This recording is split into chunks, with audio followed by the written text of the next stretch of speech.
Bien, mientras tanto usted abra su Biblia y continuamos con Segunda de Pedro. Yo pido a mi Señor dirección para lo que voy a hablar en esta mañana y que Dios nos ayude en esta difícil labor de predicar el consejo divino en su plenitud. Saben que quizás una de las labores más complejas del ejercicio pastoral, más incomprendidas, lo que quizás nos discrimina de un motivador y de un pensador de autoayuda, es que el pastor tiene que promover una dimensión de exhortación. La exhortación nunca es bienvenida, o más bien, solamente el hombre sabio la acepta, dice el libro de Proverbios, con generosidad. Pero en líneas generales, hablar de parte de Dios te mete en problemas. De hecho, usted puede ver que la mayor parte del testimonio en el Antiguo Testamento, puede usted imaginar que la mayor, por no decir la totalidad de los profetas fueron asesinados. Y como bien lo dijo aún uno de nuestros profetas contemporáneos, Martin Luther King, si es que podemos conferirle ese título, ¿no?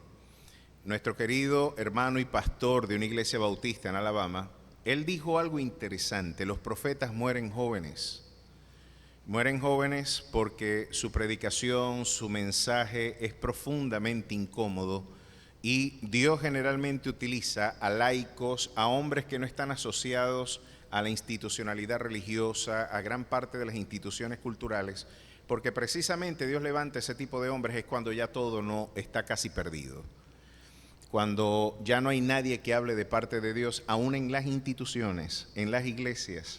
Dios tuvo que levantar a hombres como Jeremías porque ya los sacerdotes estaban absolutamente corrompidos, ya los levitas estaban abandonando su ministerio, ya el ejercicio de proclamación había sido hipotecado como un ejercicio para la preservación del poder de Sedequías y de gran parte de la generación más corrupta de líderes religiosos y políticos que tuvo Israel.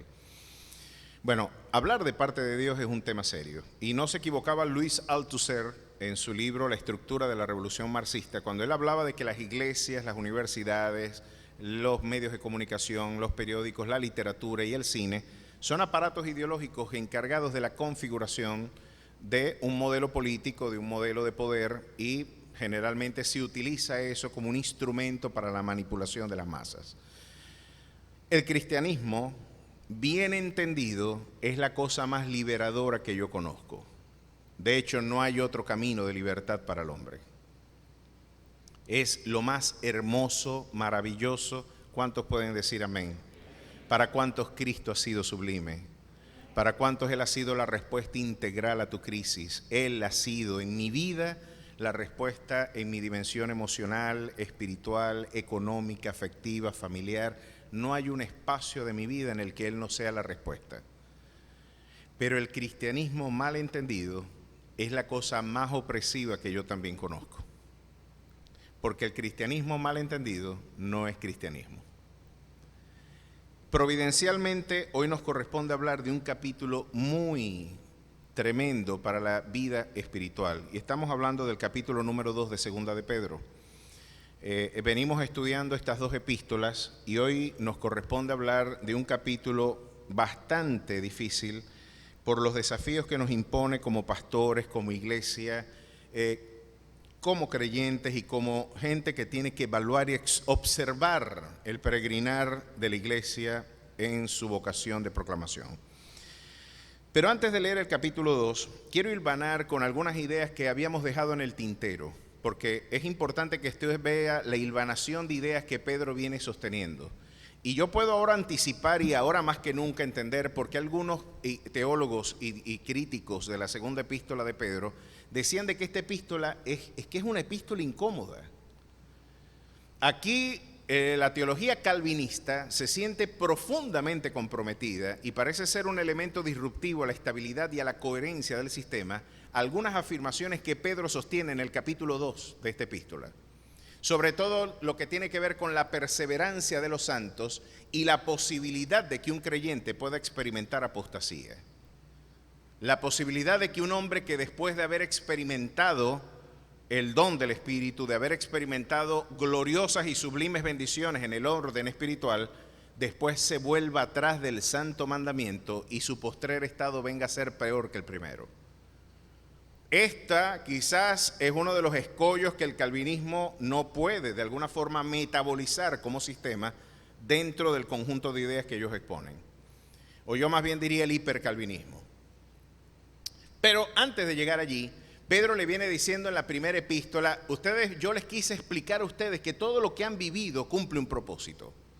Y cuando ustedes entiendan que todo lo que están viviendo no es proceso del azar, no es que la gente, Dios se les escapó de las manos, es que Dios te está llevando por el valle donde la muerte te hace sombra para que tú aprendas a depender de Él. Para que tú aprendas qué es tomar de la mano del Maestro y en la noche oscura de tu alma tú puedas entender lo que la intimidad con Él puede lograr en tu vida. Allí tú vas a empezar a todos tus arraigos, todas tus anclajes y todas tus formas en las que te interpretas el mundo, vas a tener que redefinirlas, vas a tener que replantearte y el Señor puede estrujarte y desbaratar tu vida como una vasija de barro y cual alfarero hacerte de nuevo. Eso potestad, es soberana potestad del Señor al que tú llamas Dios. Y Él puede hacer con nuestras vidas lo que mejor le plazca sin tener que explicar por qué lo hace. Porque Él es Señor y para eso lo hemos llamado Señor. Así que no te sorprenda momentos como los que tuvieron que vivir y Pedro diga, no os sorprendáis del fuego de prueba que os ha sobrevenido como si alguna cosa extraña os aconteciese, sabiendo que los mismos padecimientos se cumplen en vuestros hermanos por todo el mundo. Y luego dice, mas el Dios de toda gracia que nos llamó a su gloria eterna, después de que hayáis padecido un poco de tiempo, ese mismo Dios afirme, fortalezca, perfeccione y establezca, a Él sea la gloria por los siglos de los siglos. Amén. A su nombre sea la gloria.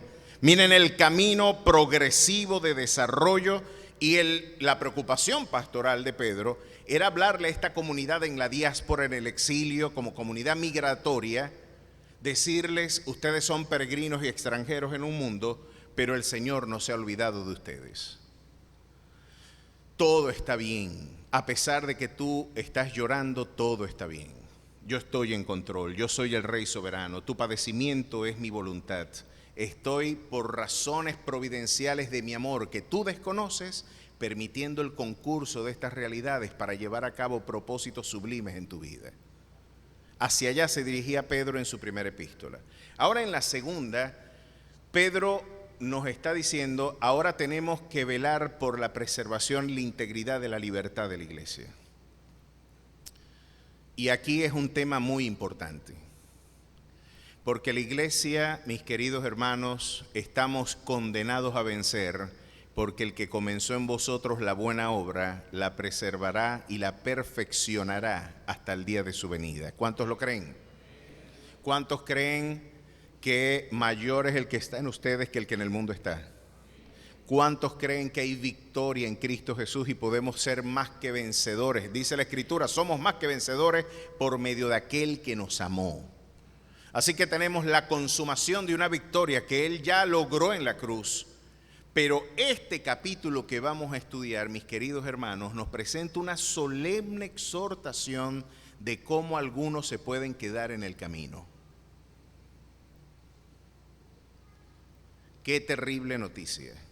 Y esto para mí como pastor, créanme que lloro por dentro al predicar este sermón. Lloro por dentro porque nunca lo que Dios empieza, de alguna manera fracasa. Estos hombres y estas mujeres descritos en el capítulo 2 de Segunda de Pedro, son hombres que, como lo agrega el autor sagrado, fueron hombres predestinados para condenación, al igual que Judas. Y es interesante, como ya veremos, que experimentaron todo lo que un cristiano normal puede experimentar. Pero antes de llegar a ese punto, quiero hablarles del camino que Pedro propone. Miren esto, capítulo 1, verso 3. Como todas las cosas que pertenecen a la vida y a la piedad nos han sido dadas por su divino poder, mediante el conocimiento de aquel que nos llamó por su gloria y excelencia, por medio de las cuales nos ha dado precisísimas y grandísimas promesas, para que llegaseis a ser participantes de la naturaleza divina, habiendo huido de la corrupción que hay en el mundo a causa de la concupiscencia, vosotros también poniendo toda diligencia por esto mismo, añadid a vuestra fe virtud, a la virtud conocimiento, al conocimiento dominio propio, al dominio propio paciencia, a la paciencia piedad, a la piedad afecto fraternal y al afecto fraternal amor. Y Pedro está diciendo acá, mis queridos hermanos, vamos a tener que esforzarnos en la gracia de Dios. Dios me está regalando una gracia de poder yo experimentar la santificación, pero yo me tengo que esforzar en ella. Tengo que diligentemente buscarla. Tengo que de alguna forma yo con ansias en mi alma, así como el salmista lo decía en el Salmo 42, así como el siervo brama por las corrientes de las aguas, así está clamando mi alma por ti, oh Jehová. Y debe haber un alma anhelante del encuentro con su Dios. Y debemos decir, y Pedro dice, no te detengas en tu camino. Ya tienes fe, pues agrégale a toda esa fe conocimiento. Al conocimiento, a la fe virtud, excelencia moral. A la virtud le vas a agregar conocimiento. Al conocimiento tienes que agregarle, no te quedes en ese ámbito. Vas a tener que crecer y agregarle dominio propio a tu vida. Esto es algo que el Espíritu Santo obrará en ti. Pero curiosamente, no sé por cuál misterio de la providencia, la voluntad humana de manera sinérgica está involucrada también como elección personal en cultivar esta devoción. ¿Por qué? Miren lo que dice Pedro. Si ustedes no crecen en la fe, no es que se van a quedar en el lugar donde dejaron. Ustedes van a echar para atrás. El que no crece, no se detiene, se devuelve. El que no crece, no es que se estancó, va a volver al sitio de su origen y su miseria moral. Si se detiene tu crecimiento, vas a dejar de servir en el mañana. Miren por qué llegamos a esta conclusión. Déjenme ponerlo en versos bíblicos. Aquí lo dice solemnemente y despierta un temor reverente esta exhortación. Miren lo que dice acá. Verso 8. Porque si estas cosas están en vosotros, de las que ya nos dijo que debíamos cultivar, y abundan, no os dejarán estar ociosos ni sin fruto en cuanto al conocimiento de nuestro Señor Jesucristo. Pero el que no tiene estas cosas, ¿qué cosas, hermano? El fruto del Espíritu. Hemos tenido una espiritualidad que ha enfatizado los dones, los carismas, las manifestaciones. Y tengo muy malas noticias para aquellos que han hecho énfasis en su vida espiritual en esa dimensión. Porque Dios sana, Dios habla y todos los dones están en vigencia en el día de hoy. Todos esos dones tienen vigencia hoy. Pero la Biblia dice, estas señales seguirán a los que creen. No los que creen estarán siguiendo señales. ¿Sí ve la diferencia? Y el problema y la mala noticia que le tengo a aquellos que están siguiendo señales es que los falsos profetas y los falsos maestros van a hacer prodigios y milagros también. Y si usted cree que alguien es porque tiene algún portento sobrenatural, es de Dios, se va a llevar usted tremenda decepción. Porque en el postrer día dice la Escritura, pero en tu nombre no echamos fuera demonios, y en tu nombre no profetizamos. A lo que Jesús respondió diciendo, apartaos de mí, nunca os conocí, hacedores de maldad. Miren que Jesús no negó que ellos hicieron eso. Lo que niega es que los conoció. ¿Cómo usted sabe si alguien es de Dios? Por sus frutos los conoceréis. Estos apóstatas participaron de casi todo lo que la iglesia participa, menos del fruto. Vamos a explorar y escudriñar qué le pasa a un alma para llegar a esa condición. Vamos a explorarlo, pero antes de eso, miren lo que sigue diciéndonos Pedro. Pero el que no tiene estas cosas tiene la vista muy corta, es ciego, habiendo olvidado la purificación de sus antiguos pecados. Se te olvida hasta de dónde Dios te sacó. Por lo cual, hermanos, tanto más procurad hacer firme vuestra vocación y elección, porque haciendo estas cosas no caeréis jamás. Porque de esta manera os será otorgada amplia y generosa entrada en el reino eterno de nuestro Señor y Salvador Jesucristo. Por esto yo no dejaré de recordaros siempre estas cosas, aunque vosotros las sepáis y estéis confirmados en la verdad presente. Chicos, los pastores insisten en predicar esto varias veces. Y usted le puede resultar un refrito espiritual a algunas exposiciones, pero no es un refrito, es una reiteración enfática que Dios quiere traer a memoria a una iglesia con Alzheimer, a una iglesia con muy poca memoria que olvidó la purificación de sus antiguos pecados y va a tener que tener un incómodo expositor recordando lo mismo todos los domingos. Y ahora Pedro dice: pues tengo por justo, en tanto que estoy en este cuerpo, el despertaros con amonestación, sabiendo que en breve debo abandonar el cuerpo como nuestro Señor Jesucristo me ha declarado. Ya le había dicho el Señor que se iba, pero déjenme decirles algo interesante. Yo voy a hacer arreglos para que alguien siga predicando lo mismo. Y miren lo que dice: también yo procuraré con diligencia que después de mi partida vosotros podáis en todo momento tener memoria de estas cosas. Así que no se le crean que porque yo me voy, el Señor no les va a seguir insistiendo. Y me voy a encargar de dejar aquí un campeón que siga hablando de parte de Dios. Qué interesante, qué extraordinario hombre de Dios. Ahora, hasta aquí Pedro nos habló como un dulce pastor. Ahora viene a hablar como alguien que viene a advertir. Y alguien que ve el peligro en el mañana. ¿Sabe que una atalaya, en el libro de Ezequiel es interesantísima esa visión? Una atalaya era un hombre que tenía que montarse en una torre y estaba vigilante todo el tiempo para ver si venía un campamento enemigo. Dice la Escritura: si tú ves que viene el mal sobre el pueblo y tú no le avisas, el pueblo va a morir por su pecado, pero la sangre de ese pueblo te la voy a reclamar a ti. Pero si tú vas y viendo el inminente peligro, sales corriendo y le avisas a la gente: hey, viene la muerte, y ellos no te escuchan, ellos van a morir por su pecado, pero yo no te voy a cobrar la sangre. Así que mi labor como pastor, así me quede solo, es decir estas cosas. Miren algo interesante. Capítulo 2.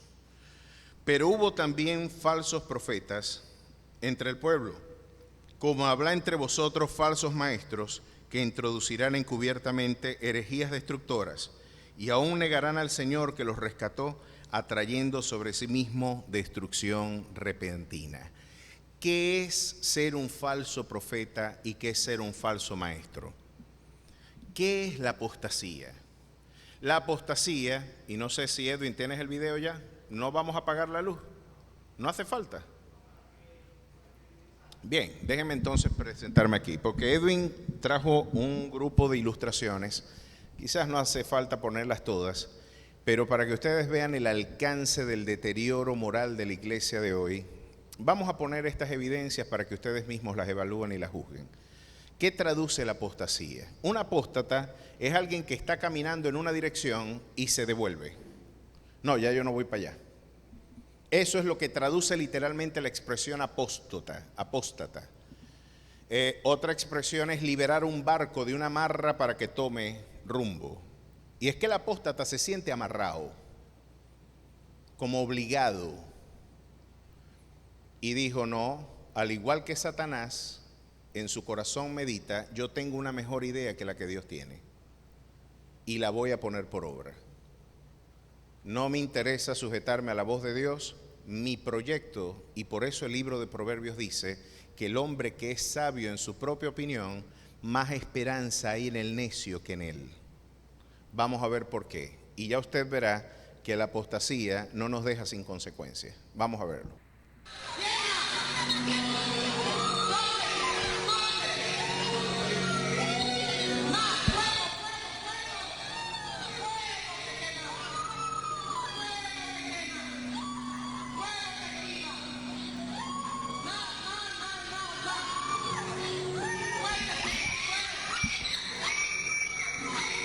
Bueno, esta la llaman la unción de la parrilla, ¿no?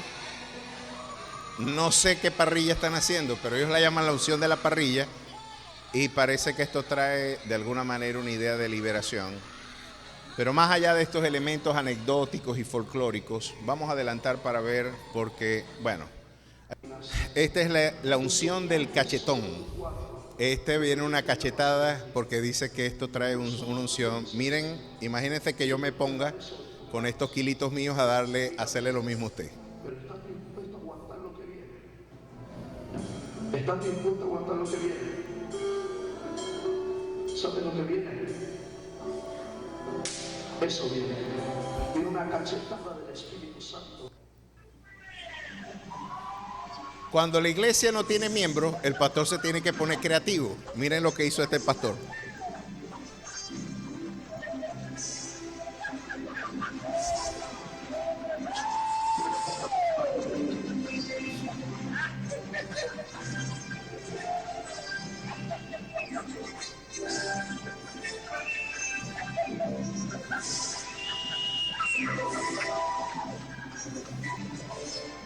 Esto, además de ridículo, decía Spurgeon que en los postreros tiempos, miren esto, un homosexual en un congreso de misiones danzando la danza del vientre, diciendo que esto es una iglesia inclusiva y de amor. Un homosexual, lo llaman el Shakiro cristiano. ¿Qué les parece?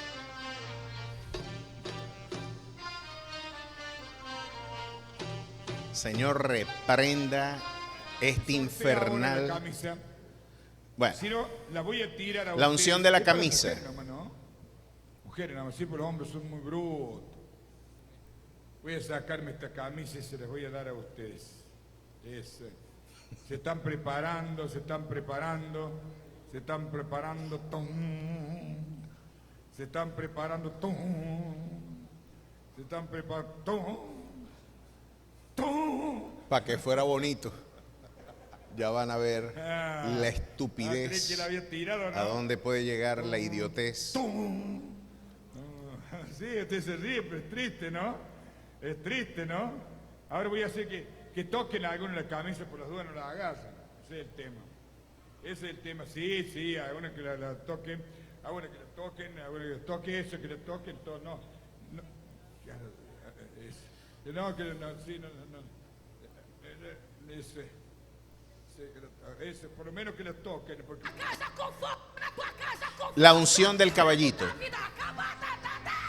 Ah, del soplo. Del soplo, pero creo que es del caballito también. Vamos a ver cuál es ese.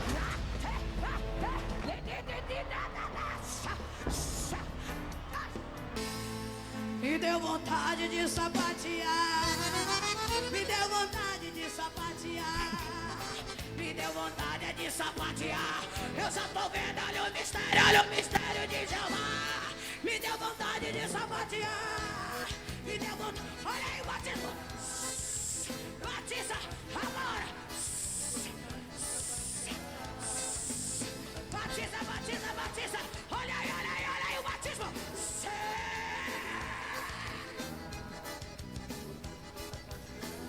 Eu vou sapatear, tu vai sapatear. Eu vou sapatear, tu vai sapatear. Olha o batismo acontecendo. Pega. Yo no sé quién me va a cargar a mí. No sé quién me va a llevar a mí, padre. Esta es la unción de la gasolina y les está dando... Ah, no, el chicle. Este es el chicle bendecido. Este es un chicle que, al igual que Pare de Sufrir, dicen que tiene virtud sanadora, ¿no? Este es el chicle. Bueno. Ahora vamos a llegar al punto por qué esto sucede. Ya vamos a ver, hemos querido exponer esto para que ustedes vean que no es una alarma injustificada. Esto es la generalidad, mis hermanos. Es prácticamente lo que está sucediendo en casi todos los lugares. Y ya es casi una norma doctrinal que esto suceda. Pero el tema que sí no es motivo de risa es lo que Pedro viene a decirnos ahora. Y nos viene a decir las características de estos hombres y cuáles son las implicaciones. ¿Por qué llegamos a este punto? ¿Por qué la iglesia abandona la verdad y se abraza conductas irracionales?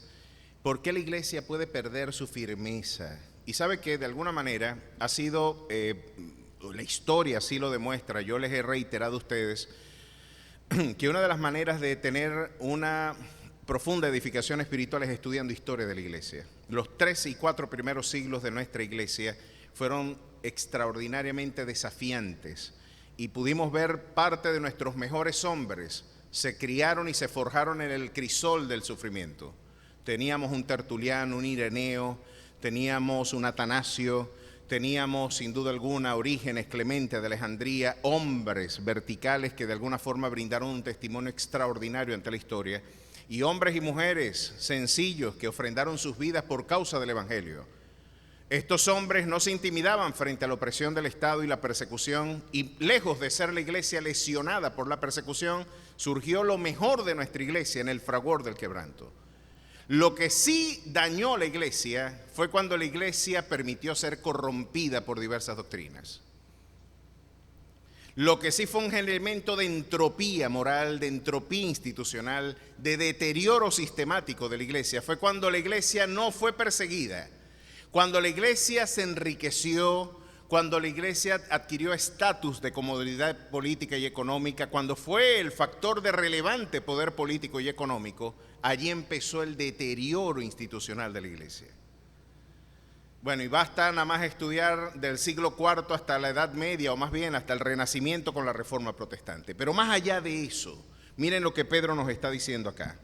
Pero hubo también falsos profetas entre el pueblo, como habrá entre vosotros falsos maestros, que introducirán encubiertamente herejías destructoras, encubiertamente. Y aún negarán al Señor que los rescató, atrayendo sobre sí mismo destrucción repentina. Y muchos seguirán sus disoluciones, por causa de los cuales el camino de la verdad será blasfemado. Y por avaricia harán mercadería de vosotros con palabras fingidas. Sobre los tales ya de largo tiempo la condenación no se tarda y su perdición no se duerme. Porque si Dios no perdonó a los ángeles que pecaron, sino que arrojándolos al infierno los entregó a prisiones de oscuridad para ser reservados al juicio, y si no perdonó al mundo antiguo, sino que guardó a Noé, pregonero de justicia, con otras 7 personas, trayendo el diluvio sobre el mundo de los impíos, y si condenó por destrucción a las ciudades de Sodoma y Gomorra, reduciéndolos a ceniza y poniéndolos de ejemplo a los que habían de vivir impíamente, y libró al justo Job, abrumado por la nefanda conducta de los malvados, porque este justo que moraba entre ellos afligía cada día su alma justa, viendo y oyendo los hechos inicuos de ellos. Sabe el Señor librar de tentación a los piadosos y reservar a los injustos para el castigo del día del juicio. Pero miren, interesante esta. Y mayormente aquellos que siguiendo la carne andan en concupiscencia e inmundicia y desprecian el señorío. Saben que uno de los rasgos distintivos de los movimientos sectarios es que niegan la idea de la soberanía de Dios. La idea de la soberanía de Dios no es una doctrina popular dentro de esto para nada. Para llegar a estas conclusiones tú tienes que negar el señorío de Cristo. Jesús no es el Señor de mi quebranto. Jesús no es el Señor de mis circunstancias. El asunto es entronar al hombre y constituir al hombre en el auténtico epicentro del poder.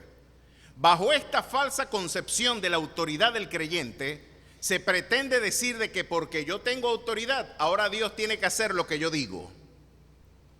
Mis queridos hermanos, la iglesia es el cuerpo de Cristo, no la cabeza de Cristo. Usted hace lo que el Señor de la iglesia delegue. Y usted puede llevar a cabo propósitos sobrenaturales, portentos, prodigios, maravillas.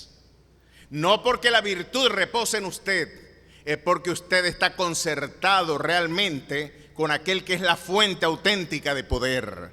Él es sin duda alguna, fuera de mí, nada podréis hacer. Al margen de mi comunión, tú no puedes ejercitar un testimonio de proclamación a las naciones.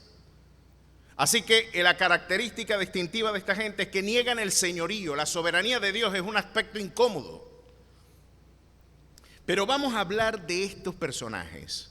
¿Cómo pueden llegar a este punto de deterioro? Miren lo que dice acá, verso 15. Han dejado el camino recto y se han extraviado siguiendo el camino de Balaam, hijo de Beor, el cual amó el premio de la maldad y fue reprendido por su iniquidad, pues una muda bestia de carga, hablando con voz de hombre, refrenó la locura del profeta. Estos son fuentes sin agua, nubes empujadas por la tormenta, para los cuales la más densa oscuridad está reservada para siempre.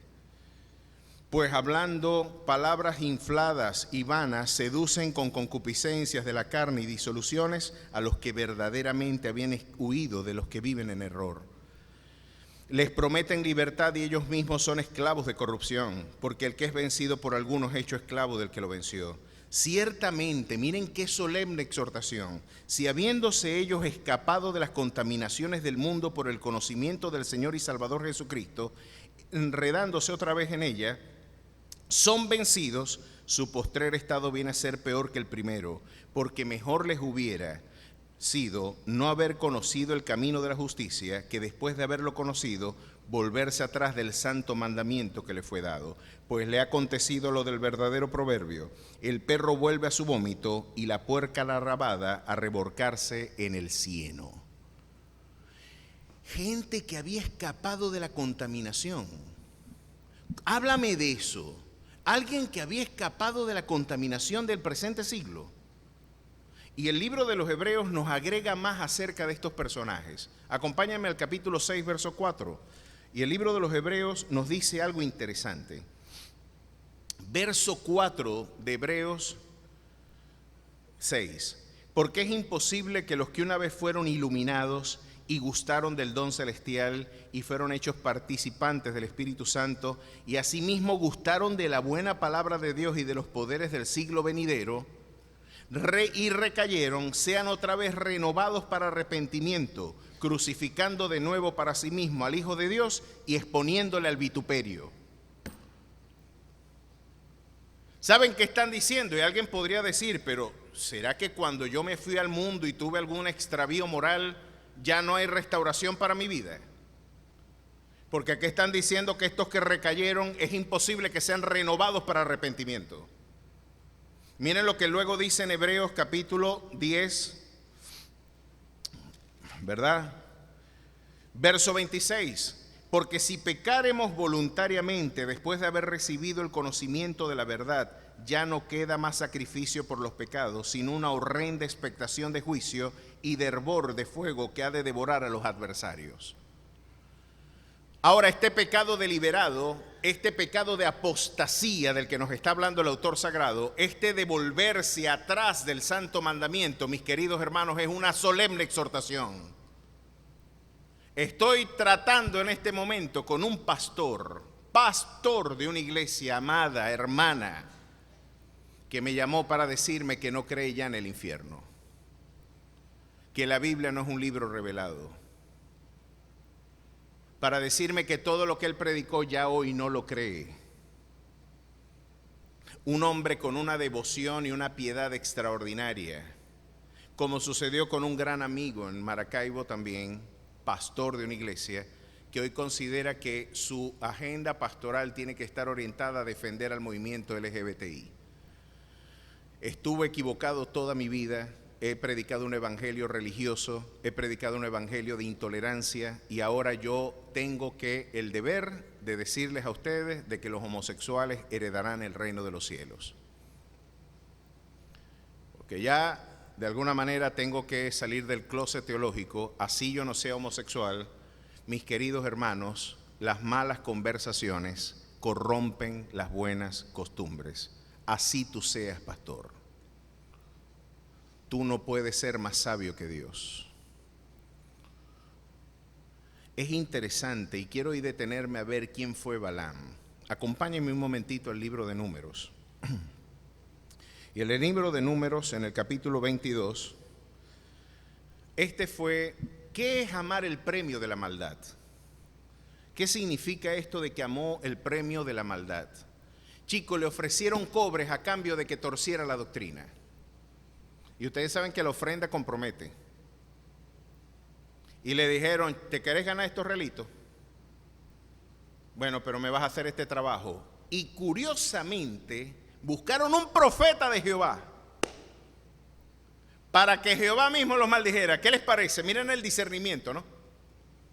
Vamos a utilizar el desconocimiento, la ignorancia es atrevida, pero siendo un profeta de Jehová, miren qué me llama la atención de Balaam. Capítulo 22, dice la palabra del Señor.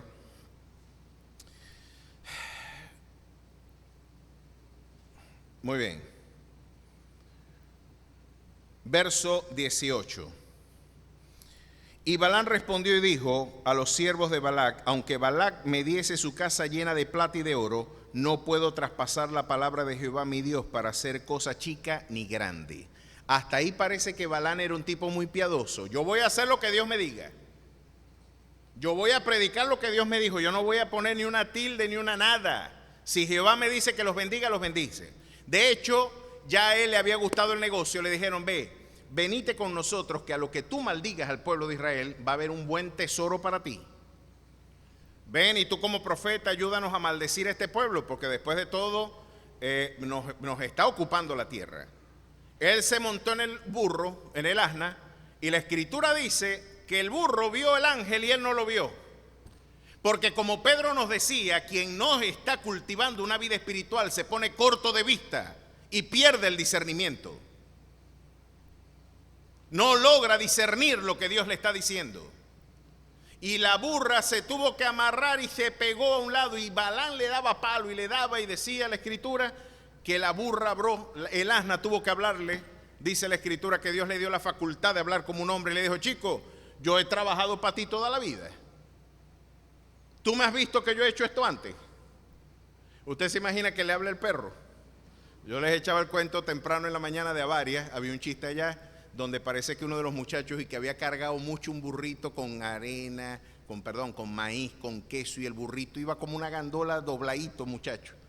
A lo que el burrito dijo: chacho, ¿y hasta cuándo me vas a echar encima? Y a lo que el tipo lo escuchó, empezó a correr, y el perro se fue atrás de él también. Se fueron corriendo los dos, y el polvarín lo dejaron ahí. Cuando estaban lejos, que se veía el burrito chiquito, dice, y están allá geleados, el perro viene y lo dijo: tremendo susto nos pegó el burro ese, chico. Imagínense, el tipo después de ir corriendo. ¿Usted se imagina que le hable un animal? Parece que no todos los burros son tan burros. Este burro tenía más discernimiento que su amo. Y Dios le dijo: cuídate de maldecir a este pueblo. Verso 12: no vayas con ellos ni maldigas al pueblo, porque bendito es. Tú vas a hacer lo que yo te diga. Y se fue Balaam, pero con el corazón amando el premio de la maldad. Y miren qué era lo que estaba diciendo, y Dios le dijo, y los que le estaban pagando para que maldijera, cuando él llegó allá,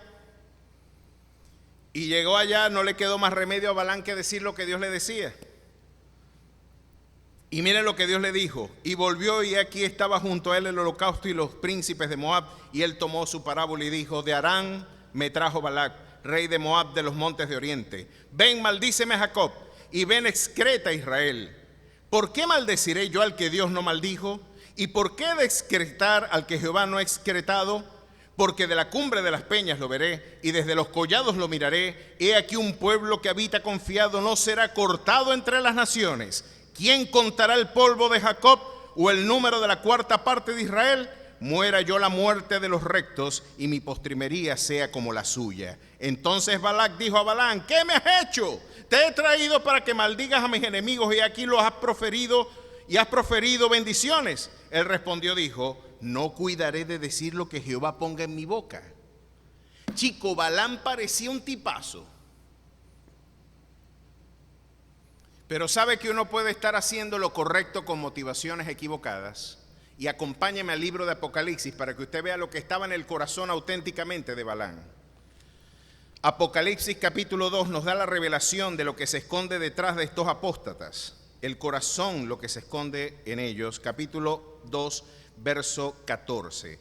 Pero tengo unas pocas cosas contra ti, a la iglesia de Pérgamo, que tienes ahí los que retienen la doctrina de Balaam. Ay, tenía una doctrina Balaam. ¿Cuál era?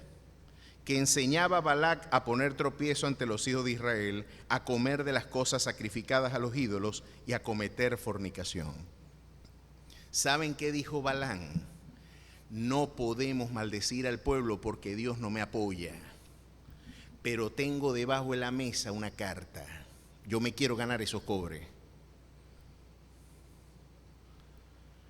Esos cobres los necesito. Amo el dinero porque soy avaricioso. Eso es lo que no dice el apóstata. Su auténtico Dios es el dinero y su Dios es el vientre, sus placeres. Vamos a corromper al pueblo y Dios los va a tener que maldecir. No los persigas, no los maldigas, corrómpelos y Dios tendrá que ser justo. Y Dios va a hacer por ti lo que nadie puede hacer por ellos. ¿Qué te parece? Miren la perversidad infernal de este pensamiento. Vamos a jugar pool. Vamos a jugar aquí, de alguna manera, darle una bola para que pegue de otra forma. La iglesia no la podemos destruir persiguiéndola. La iglesia la podemos destruir corrompiéndola. Y si tú la corrompes, logras y persigues el premio de Balaam. Él ama ese dinero. Ahora miren qué interesante. Ya podemos ver lo que se esconde detrás de la avaricia de este falso profeta. Pero ¿cómo un creyente puede llegar a deteriorarse tanto, mis hermanos? Yo quiero que me acompañen ahora y quiero poner de ejemplo la vida de Saúl. La vida de Saúl es una vida que para mí ha traído muchísimas, interesantísimas reflexiones. ¿Saben que este muchacho, Dios lo levantó? Era el hombre más hermoso de la tierra de Israel. Dice la Escritura que de los hombros para arriba no había un hombre más espléndido que él y más alto que él. El pueblo estaba demandando un príncipe y apareció Saúl. Era un hombre formidable en términos atléticos, en términos militares, valeroso, increíble. Este hombre, de alguna forma, Dios lo llamó, estaba buscando las asnas de su padre y de alguna forma miren lo que sucedió con él. Aquí, de alguna forma, en el capítulo 9, nos viene a hablar acerca de este personaje. Capítulo 9, verso 1. Había un varón de Benjamín, hombre valeroso, el cual se llamaba Cis, hijo de Abiel, hijo de Seror, hijo de Becorat, hijo de Alfia, hijo de un benjamita. Y teníale un hijo que se llamaba Saúl, joven y hermoso. Entre los hijos de Israel no había otro más hermoso que él, de hombros para arriba, sobrepasaba a cualquiera del pueblo. Era el hombre más alto de Israel, era el hombre más espléndido. Tenía una baja autoestimación por algunas cosas que uno puede inferir de la lectura. Y miren lo que le dice él en el verso 21. Saúl respondió y dijo: no soy yo el hijo de Benjamín, de la más pequeña de las tribus de Israel, y mi familia no es la más pequeña de todas las familias de la tribu de Benjamín. ¿Por qué pues me has dicho cosa semejante? El hecho del llamado le incomodaba porque él consideraba que no tenía facultades, y está muy bien que uno tenga humildad. Pero el problema fue que este muchacho empezó muy bien. Empezó una carrera espiritual que hasta nos podría sorprender. Fue ungido por el profeta Samuel. El pueblo lo amaba, atesoraba la esperanza de que él fuera un auténtico líder nacional. Y miren lo que dice, por ejemplo, el profeta de él. En el capítulo 6, 10, verso 6 dice: entonces el Espíritu de Jehová vendrá sobre ti con poder y profetizarás con ellos y serás mudado en otro hombre. Y cuando le hayan sucedido estas señales, haz lo que viniera a tu mano, porque Dios está contigo. Un hombre al que el Espíritu Santo también poseyó sobre él. Y él profetizó al punto que algunos decían: Saúl entre los profetas. Pero llegó un momento, mis queridos hermanos, en donde lo que le preocupaba a Saúl era realmente, llegó un momento en que descuidó su comunión espiritual. Y lo que le preocupaba no era llevar la gloria de Dios, sino llevar la gloria propia. Y le preocupaba de alguna manera la soberbia. Mis queridos hermanos, es un pecado serio. Es una enfermedad tan seria que convierte a los ángeles en demonios. La soberbia dicen que es la madre de todos los pecados y es la condenación de Satanás. Miren lo que pasó cuando el esplendor tocó la puerta de su vida. Dios le dijo que tenía que hacer algo y no lo hizo. Si ustedes me acompañan, por favor, en el capítulo 15 de Samuel, ahora viene Samuel y Dios le da una orden. Y miren lo que le dice. Después Samuel dijo a Saúl: Jehová me envió a que ungiese por rey sobre su pueblo Israel. Ahora pues está atento a la palabra de Jehová. Así ha dicho Jehová de los ejércitos: yo castigaré lo que hizo Amalec a Israel al oponerse en el camino cuando subía de Egipto. Los amalecitas atacaron por la retaguardia a Israel en aquel peregrinaje del desierto a la tierra prometida. Y Dios dijo: yo los voy a barrer del mapa. Así que yo te voy a dar a ti el honor de darle cumplimiento a mi promesa. Anda y barres a Amalec.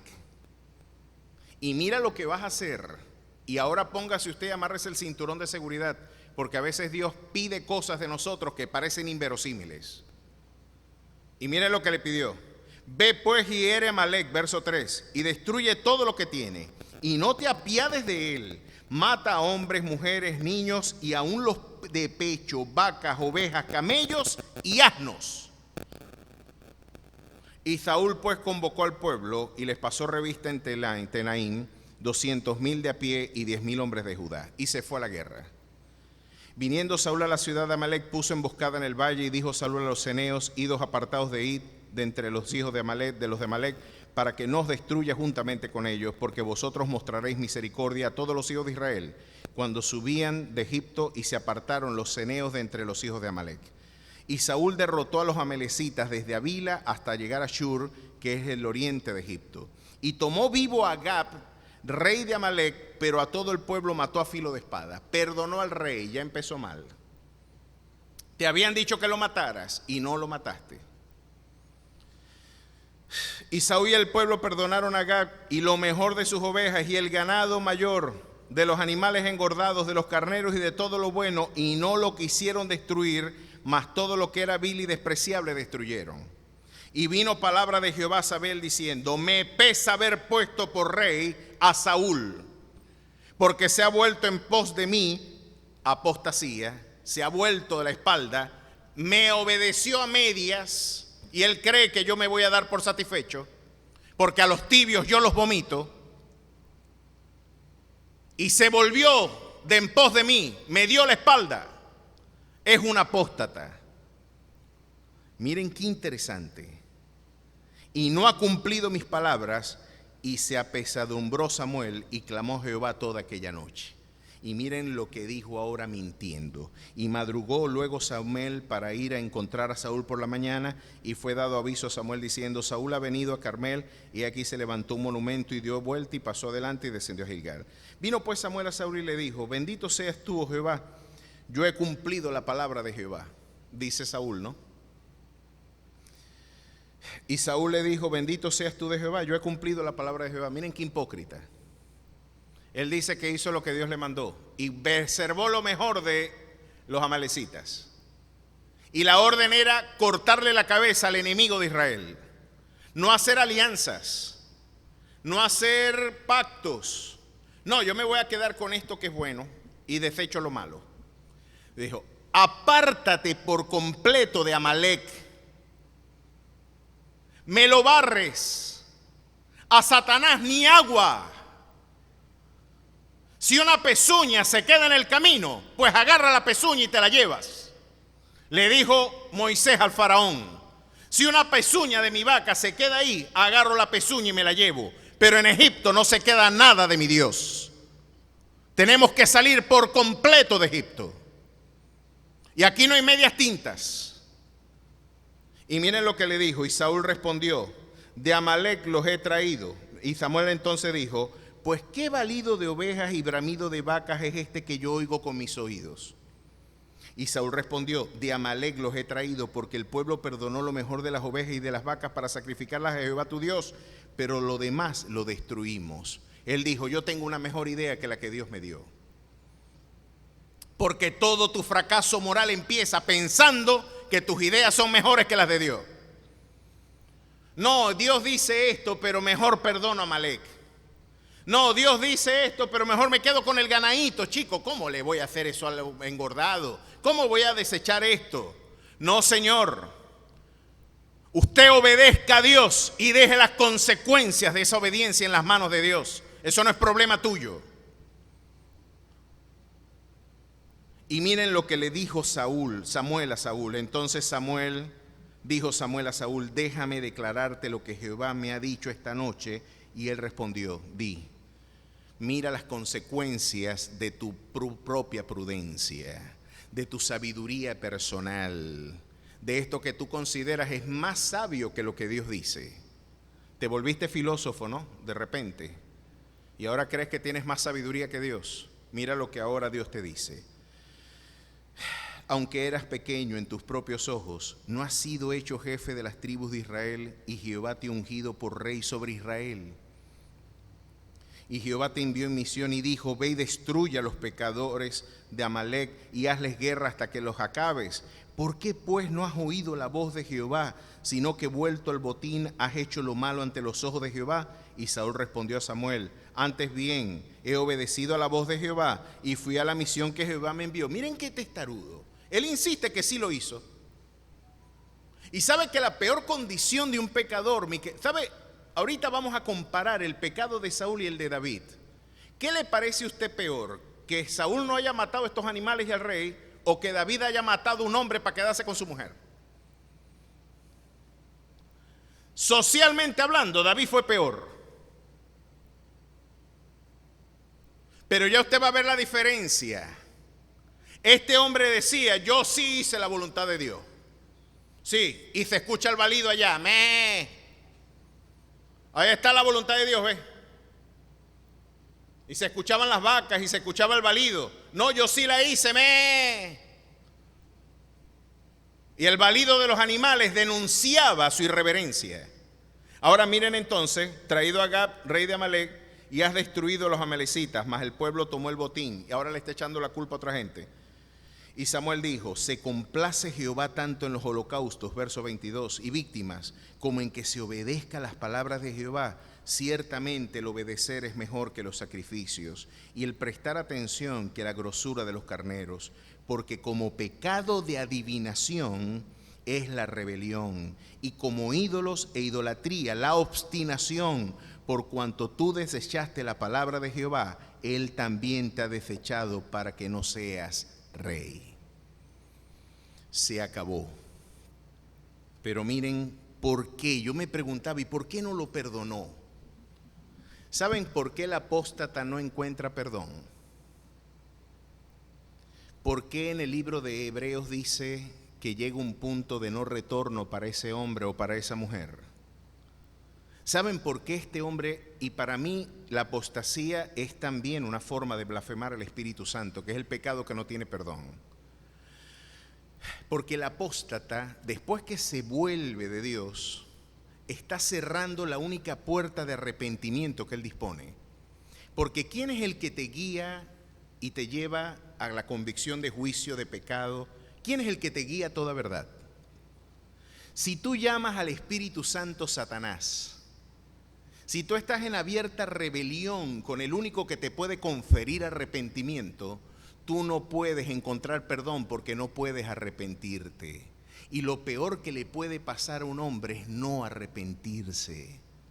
Ni siquiera es haber pecado, es no reconocerlo. La blasfemia al Espíritu Santo no tiene perdón. ¿Sabe por qué? Porque el que la cometió no puede arrepentirse. Porque el Señor dice que mientras haya arrepentimiento hay perdón. Y el que a mí viene yo no le echo fuera. Así que aquel que incurre en apostasía, ¿cuándo esto sucede? Pues esto para mí es un misterio. No sé en qué punto del camino de Balaam, no sé en qué punto del camino Saúl perdieron el rumbo y le dieron la espalda a Dios. Y este hombre que fue visitado por el Espíritu Santo, miren lo que después le pasó, capítulo 16, verso 14. Este hombre que profetizaba, hablaba de parte de Dios y que Dios lo vio ungido como rey y apartado para darle continuidad a un propósito maravilloso, miren lo que le pasó. El espíritu de Jehová se apartó de Saúl y le atormentaba un espíritu malo de parte de Jehová.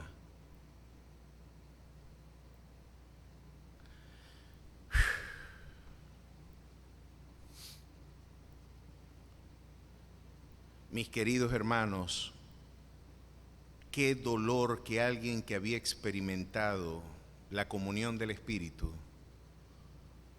por obstinación de su corazón, hoy decida ser visitado por Satanás. Porque, mis queridos hermanos, hasta el arrepentimiento es un don de tu Dios, no lo desperdicies. No desperdicies la posibilidad de volverte atrás y decir, sí, perdoné a Amalek. No cumplí toda tu voluntad, simulé cumplirla. Atesoré esperanzas que no se corresponden con lo que tú tenías para mí. Pensé que tenía yo un mejor plan que tú y fui soberbio al quererte dar instrucciones a ti en lugar de doblegar mi cerviz ante tu presencia. Amé el premio de la maldad y quería jugar ajedrez contigo para ganarte una partida, pero no hay sabiduría en contender con el Omnipotente. No erréis, Dios no puede ser burlado. Todo lo que el hombre sembrare, esto también segará. ¿Qué pasó con este hombre? Lo atormentaba un demonio. Le suplicó al profeta, no me dejes, hónrame delante de los ancianos, porque lo que le preocupaba era la opinión de la gente, no lo que es su comunión con Dios. Este hombre no se arrepentía. Él le pedía perdón a Saúl, pero lo que él quería era el estatus de rey. No quiero dejar de ser rey. Y el Señor esperando, anhelante, ¿y cuándo te vas a arrepentir? ¿Cuándo vas a clamar a mí para tu perdón? No, yo lo que quiero es el estatus. Y si tengo que consultar un brujo, voy a verlo. Y se fue para que una bruja. Y ya como no tenía profetas que le hablara de parte de Dios, me voy por los caminos verdes, pero yo me quedo en el poder. Lo que me preocupa es mi estatus, mi gloria, lo que diga la gente. Lo que diga Dios me tiene sin cuidado, porque de hecho yo me comí los animales que Él dijo que yo matara. Y con razón Pablo decía, si yo quisiese agradar a los hombres, dejaría de ser siervo de Jesucristo. Qué solemne exhortación. Ahora, a mí esto me duele. Pensar que un hombre que experimentó estos dones del Espíritu y experimentó esta gloriosa y sobrenatural virtud, ahora esté siendo atormentado por un demonio, fue desechado y terminó suicidándose. Saben que los episodios de suicidio en la Escritura están en su mayoría acompañados por hombres como Saúl. Judas estuvo con el Señor, comió con el Señor, vio los milagros del Señor, metió el pan con el Señor, caminó, vio portentos, señales, prodigios, sanó. Y estuvo condenado por rebelión y apostasía, porque amó el premio de la maldad. Ahora, ¿por qué Dios no perdonó a Saúl y sí perdonó a David? ¿No le parece a usted peor lo que David hizo con Urías Eteo? Es una muy buena pregunta, ¿verdad que sí? Porque después de todo, ¿qué era peor, chico? Después de todo, la verdad es que Dios pudo haber perdonado, porque es tan duro. No sé, Saúl haberlo desechado así. El problema es que a Dios no le preocupa tanto que yo haya pecado, sino el que yo no me disponga a arrepentirme. Porque cuando tú te endureces en tu rebelión y después que seguías a Dios le das la espalda, el siguiente camino que a ti te espera es sentarte en la silla de los escarnecedores. Y en la silla de los escarnecedores tú vas a dictar cátedra de autojustificación. Y te vas a justificar y vas a fantasear con escenarios que no son bíblicos. Y tú crees que Dios te está respaldando y Dios te ha dado la espalda como la iglesia de la Odisea, que tiene a Cristo tocando la puerta porque lo sacaron fuera del templo. Y el Señor dice, todavía los balidos de tu desobediencia se escuchan. Y todavía tienes la caradura de decirme que hiciste mi voluntad. En cambio, David mató, mintió, asesinó, adulteró. Pero envié a mi siervo, al igual que a Saúl lo envié. Y el siervo le dijo, ¿qué te parece si hay un hombre allá? Que el tipo tenía muchas cabras y muchas ovejas. Y de repente vino un caminante con mucha hambre. Y el hombre no quería darle de las ovejas que él tenía, sino que dijo, yo no voy a tocar mi ganado. Yo voy a matar la ovejita de mi vecino, que nada más tiene una sola ovejita, su mequita. ¿Sabe lo que es una meca, verdad? Ese animalito doméstico, ese que nadie se come un meco. Por Dios, eso es peor que un perro. La mequita, ustedes tienen que ver, la meca va para arriba y para abajo con uno. Tenía Urías su mequita.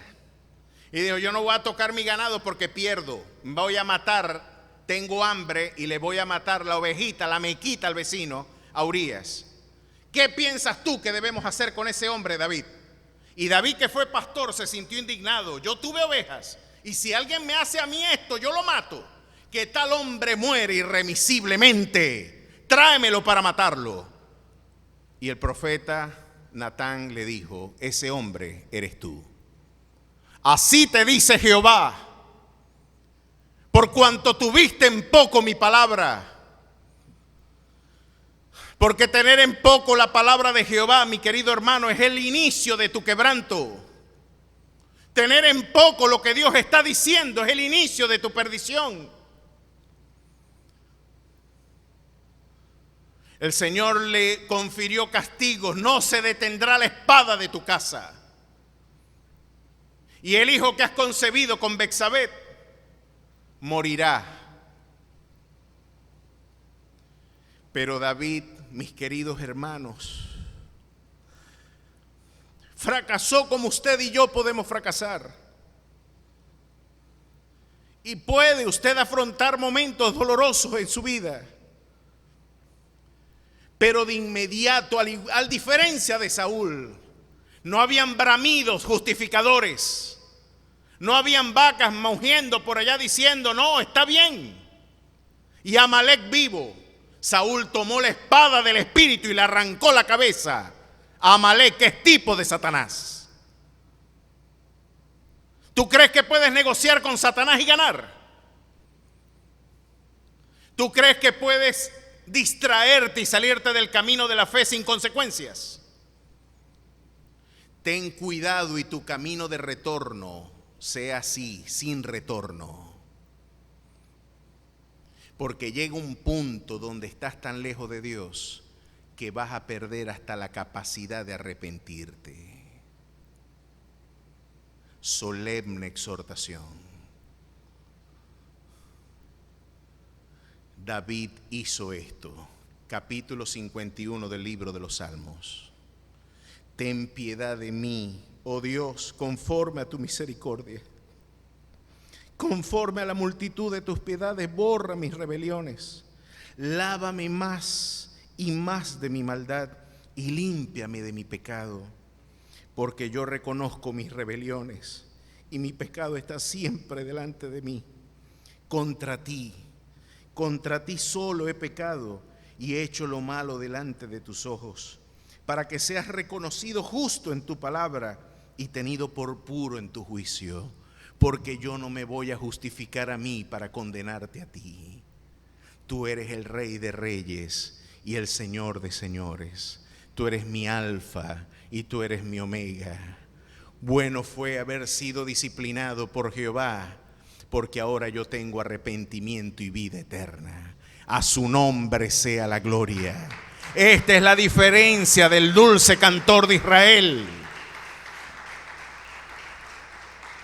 Saúl nunca cantó un Salmo 51. Saúl nunca dijo una palabra de arrepentimiento. Lo único que le preocupaba era el estatus, y lo único que le preocupó a Balaam era el premio de la maldad. Porque el que sirve a Dios por dinero, escuche esto, mis queridos hermanos. Hace unos días atrás una mujer aquí me dijo, es que el reino de Dios lo mueve es el billete. Que el Señor reprenda al diablo. No es con ejército, no es con fuerza. Se prepara el caballo para la batalla. Es de Jehová el dar la victoria. A Él sea la gloria. El que sirve a Dios por dinero, servirá a Satanás por un mejor salario. Y el origen de todos esos apóstatas que hemos visto es que no les preocupa sufrir por el evangelio. Les preocupa es cómo ganar con el evangelio, cómo sacar provecho de la debilidad y la necesidad de la gente. Pues como ministro del evangelio, querido hermano, si Dios te ha llamado al evangelio, al ministerio, pues prepárate porque vienen luchas. Prepárate porque vienen soledades, vienen páramos, vienen desafíos y vas a llegar a la patria celestial quizás como el peregrino, como cristiano con la armadura desgastada, pero vas a ser más que vencedor y le darás la gloria a aquel que te sostuvo y que afirmó diciendo, antes en todas estas cosas que he vivido, soy más que vencedor por medio de aquel que me amó. ¿Acaso mis tribulaciones me separaron del amor de mi Dios? No, porque ni la muerte ni la vida, ni ángeles ni principados, ni potestades, ni lo presente ni lo porvenir, ni ninguna otra cosa creada me pudieron separar del amor de mi Dios, que es en Cristo Jesús, Señor nuestro. A Él sea la gloria. Este reino, a estos apóstatas, hay que decirles lo que Pedro y Felipe le dijeron a Simón el mago: perezca tu dinero contigo al pensar que el don de Dios se recibe por dinero. Mío es el oro y mía es la plata, dice el Señor. De Jehová es la tierra y su plenitud, el mundo y los que en él habitan. ¿Por qué vendiste tu primogenitura por un calembe plato de lenteja, chico? Qué mal negocio. Saúl hizo lo mismo. Le gustaba tanto la arveja roja, dijo, dámelo que lo necesito. Y vendió su primogenitura. Después de todo eso no me sirve de nada, pues esa primogenitura fue la que le dio el privilegio a Israel de ser luz de las naciones. Y de que esa generación vendría nada más y nada menos que el rey Mesías. Y los descendientes de ese fornicario, Esaú, era nada más y nada menos que este rey Amalek, al que Dios le mandó a quitar la cabeza. Claro que sirve y es un privilegio que Dios te haya llamado. No subestimes lo que Dios hizo por ti.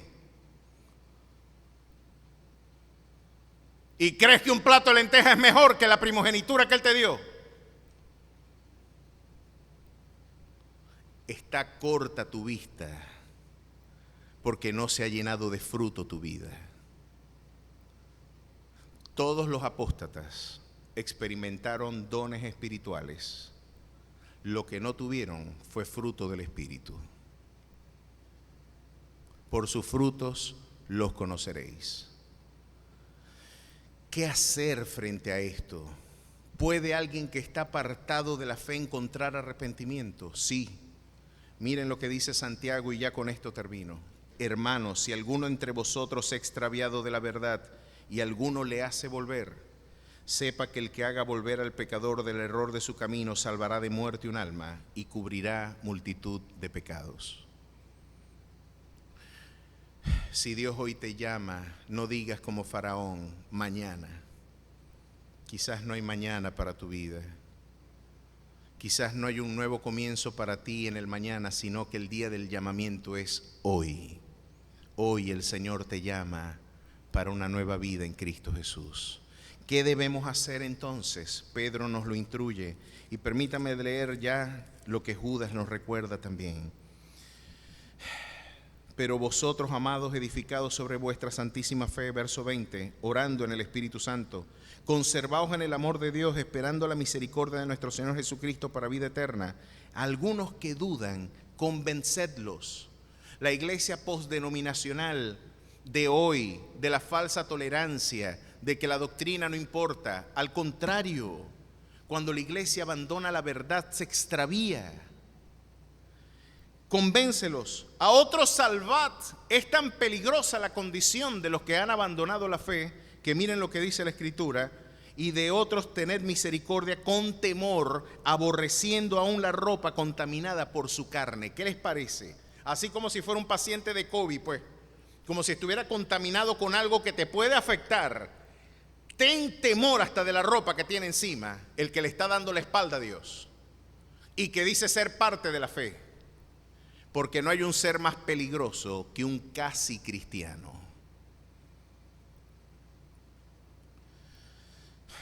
Pedro termina diciéndonos lo mismo. Así que, hermanos, así que vosotros, oh amados, sabiéndolo de antemano, guardaos, no sea que arrastrados por el error de los inicuos, caigáis de vuestra firmeza, porque el que esté firme, mire que no caiga. Antes bien, creced en la gracia y en el conocimiento de nuestro Señor y Salvador. A Él sea la gloria ahora y hasta el día de la eternidad. Amén. Esta solemne exhortación, en el primer culto, cuando hablé de este tema, me quedó un sinsabor, mis queridos hermanos. Pero en medio de esta solemne exhortación, en medio de esta terrible exhortación, porque mi oración es que no tengamos algún Saúl, algún Esaú entre medio nuestro, alguien que haya decidido vender su primogenitura y subestime la obra de Dios en su vida y diga: yo lo cambio a cambio de placeres terrenales. Ese plato de lentejas me gusta más que la patria celestial. Ese plato de lentejas me gusta más que la glorificación de mi vida.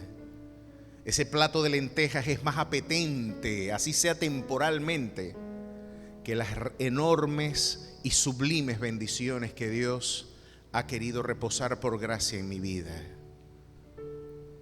¿Hasta dónde la estupidez del pecado nos puede llevar?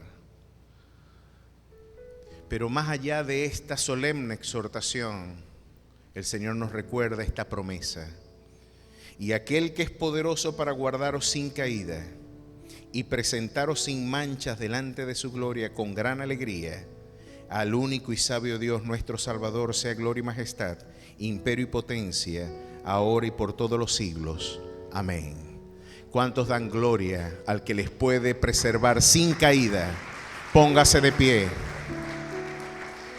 Y si hoy usted quiere renovar esos votos ante el Señor y quiere decirle: perdóname, Señor. Si hoy usted quizás ha venido a este lugar y usted quiere decirle: Señor, he descuidado con tibieza. Quizás no ha hecho usted lo de Saúl. Quizás tampoco ha cometido el terrible pecado de David. Pero quizás usted dejó de hacer cosas que Dios esperaba de usted. Dejar de hacer lo que Dios manda también es pecado. Porque el que sabe hacer lo bueno y no lo hace, le es pecado. Quizás tu pecado es la omisión. Quizás hoy te has olvidado del supremo llamamiento. No subestimes el premio que espera por ti. No tengas en poco lo que costó la sangre del Cordero. No sacrifiques una vez más al autor de la vida, crucificándolo de nuevo, porque eso no va a suceder. Yo te invito a que cierres tus ojos e inclines tu rostro y le digas al Padre allí donde tú te encuentras: Señor Jesús, me encuentro ante tu presencia. Hoy quiero que me limpies con tu sangre. Quiero que renueves mis fuerzas. Quiero que me lleves a arrepentimiento. Bautízame, lléname con tu Santo Espíritu. Sopla en mí espíritu de vida. Que se aliente y se llene de vida mi corazón. Que tu Santo Espíritu rebose mi copa con gozo, con alegría, porque tú aderezarás mesa delante de mí en presencia de mis angustiadores. Perdona mis pecados, perdona mis omisiones, perdona mis silencios, aun mis palabras deshonestas. Límpianos y seremos limpios. Contra ti, oh Jehová, solo contra ti hemos pecado, porque aún el poder arrepentirnos es un regalo de tu gracia. En ti esperamos y en ti confiamos, Jesús. Amén y amén. Celebre la victoria y celebre la grandeza de su misericordia y su fidelidad en su vida. Que Dios me les bendiga y que Dios me les guarde. Vamos a despedirnos con alegría y con gozo, a pesar de esta dura exhortación, a pesar de lo solemne de esta gravísima situación. El Señor nos afirma en su promesa de que aquel que puede preservarnos sin caída guardará sus pasos y perfeccionará su obra hasta el día de su venida. ¿Cuántos dicen amén? A su nombre sea la gloria.